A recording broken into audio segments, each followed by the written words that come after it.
Hi, this is Hung, author of the 5 Steps to Speak a New Language. First of all, thank you so much for all of your comments and your feedbacks on my last video. In that video, I have shared with you my story about how I was struggling for many years with my English and how I finally overcame it in just a few months.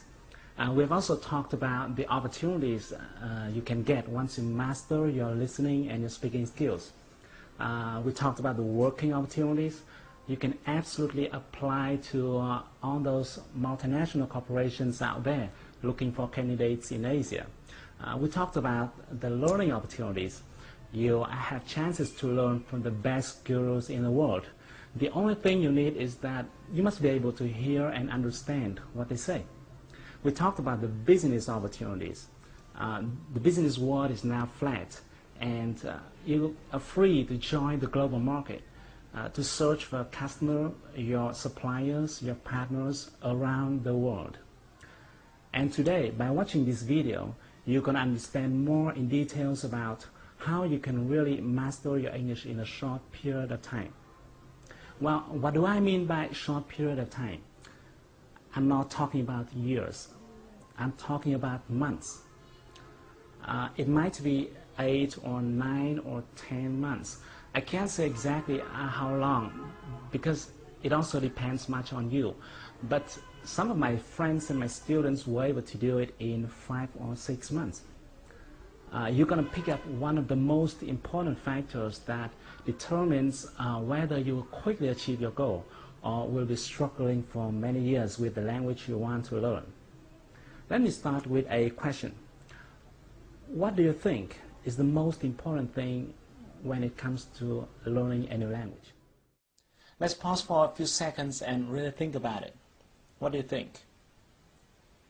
Well, there's not a single answer for this question, but when it comes to language, most people must agree with me that vocabulary is at the top of the priority list. Without vocabulary, you definitely can't hear, you can't speak. You're still able to communicate a little bit without grammar or with poor pronunciation, but you can do nothing without words. Because essentially, language is formed by words and the way they're put together logically. But have you ever asked yourself how many words you will have to learn? Or how many words are there in English? I know that most people don't make this question because people just start right away without realizing how far they have to go and how long it will take to get to the end of the road. And that is not really good when you have a long journey. You'll be more likely to reach the target if you have a map in your hand or if you can realize how far you're going to have to go. Now let me tell you, if you take a look at a dictionary, you'll find that an average one may contain 100,000 words. A bigger one may have 200,000 or 300,000 different words. And I have another question for you. How many words you can learn and remember each day? Given the fact that you learn them and then you forget them, right? You learn and you forget. So how many words do you think you can learn and remember each day? Now let me assume that you can learn and remember 20 words per day. And this is not a bad number at all. To get 300,000 words, you're going to have to learn continuously in 15,000 days, which equals 41 years. Well, it sounds scary, doesn't it? But just calm down. Don't worry, it won't take you 40 years to learn English if you know this one principle. It is Pareto principle.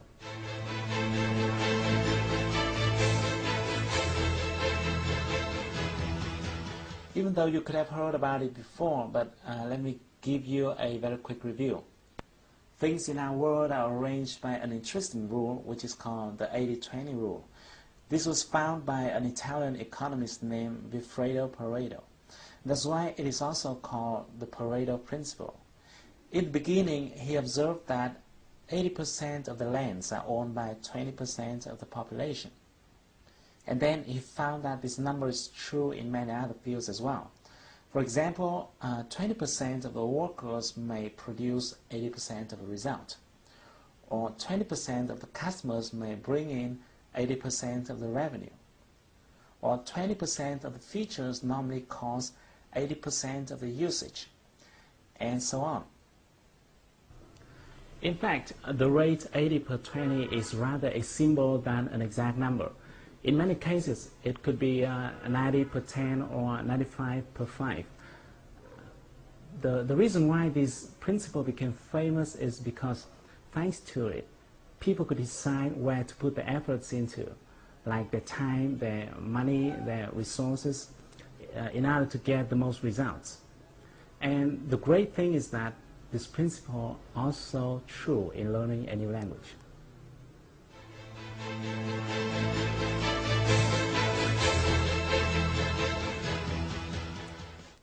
Even though the total number of different words in English may come up to more than 300,000 words, only a small portion of that number is used in daily lives.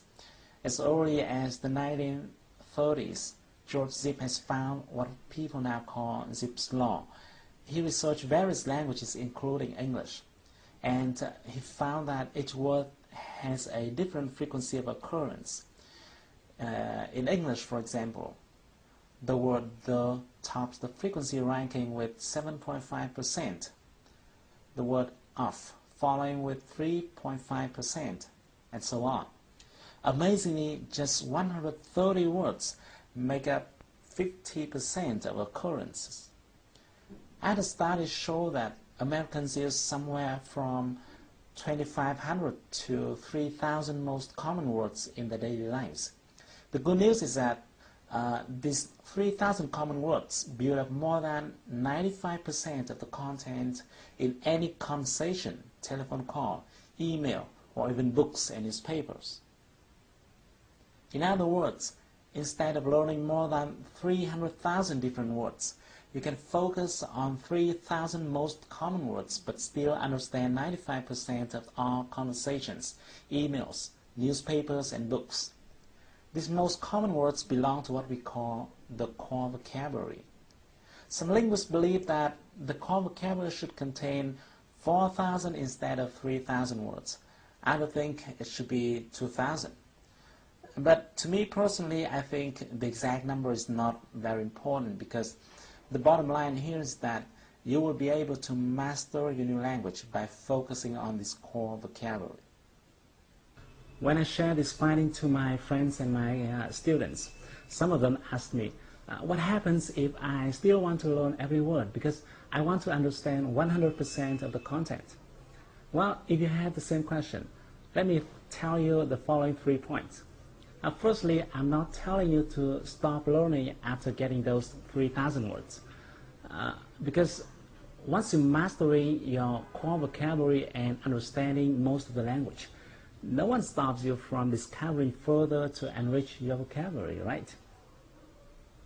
The point here is, which side do you want to focus on first?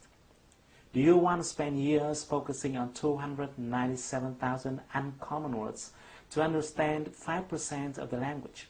Or do you want to spend a few months focusing on the 3,000 most common words to get 95% of the language? And secondly, another reason for you to focus on the core vocabulary is that in order to remember and be able to use a specific word, you will have to be exposed to that word at least several times. Many linguists believe that a person will need to get exposed to a certain word from 5 to 10 times to master it. And that's why it's not a good idea to spread your efforts unfocusedly. And finally, let me tell you, 95% is fine. It's fine. Think about it. Getting 95% of the content is similar to getting 19 words of every 20 words. Let me give you an illustration. If you pick up a page from a newspaper or a book written in your mother tongue, like this one. This is a page I copied from VN Express, and then I tried covering one word every 20 words. Every 20 words, I covered one word. Let's try reading through it. Try it. Can you almost get the whole meaning? It is okay, right? That's why I said 95% is already fine. And if you notice, even when you're speaking in Vietnamese with someone living in another location, you may not understand everything if that person is using local glossaries.